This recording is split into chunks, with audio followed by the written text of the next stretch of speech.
The last few days, we've seen the worst face of white monopoly capitalism.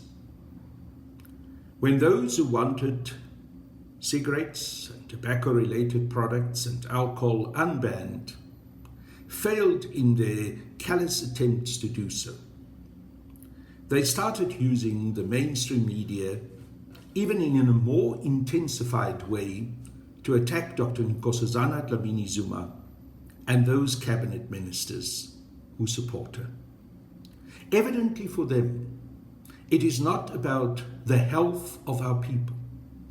It is not about the scientific information that is available that shows the damage that tobacco-related products and alcohol does to our population's health in general and to our economy, especially the dangers that these products pose to our people during the coronavirus pandemic. They are only interested in optimizing their profits. And anyone who stands in their way has to be demolished, destroyed, vilified, and anything that they can possibly do without any ethical understanding is applied.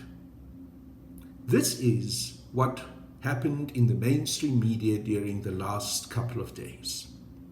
It is also what has happened through some researchers who write research articles not with the intention to do proper research and report on it, but with the intention to serve their masters.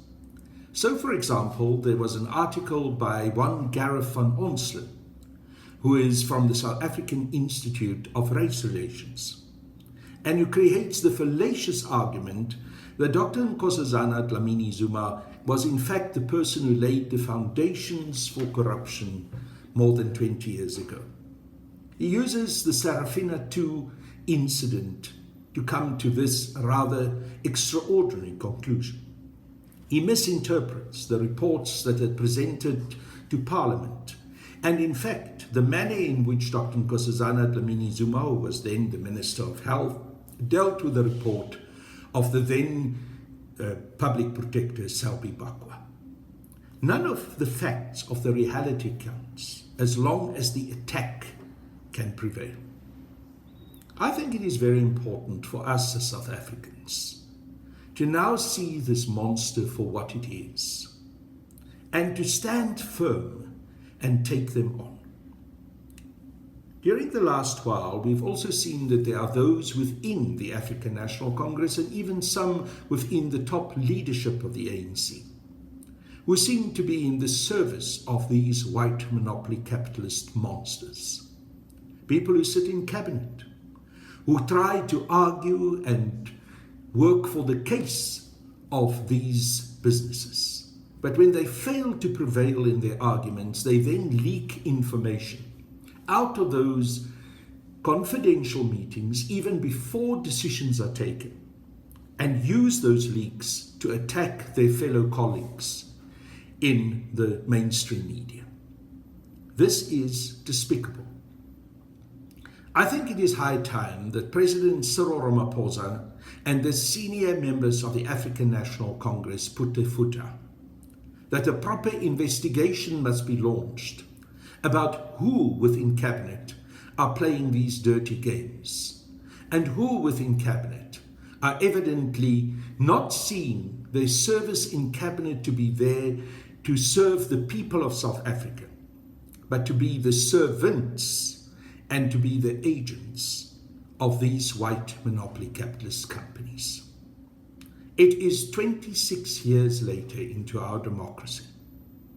Our people have suffered severely because of the continuation of the control of white monopoly capitalism over this economy and the continuing exploitation and subjugation of the majority of Black and especially African South Africans. The demonstration of how far these white monopoly capitalists are prepared to go, the manner in which they attack some of our principled comrades, should provide to all of us a final indication that the time had come to bring this to an end.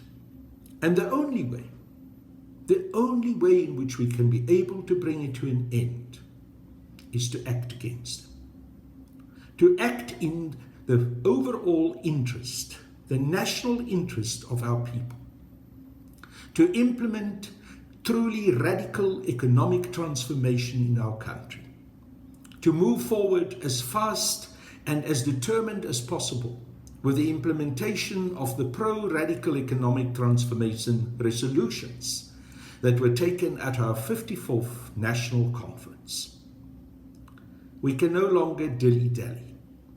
We can no longer try to make pacts with the devil. The time had come to put our people first and to act without hesitation. Until tomorrow.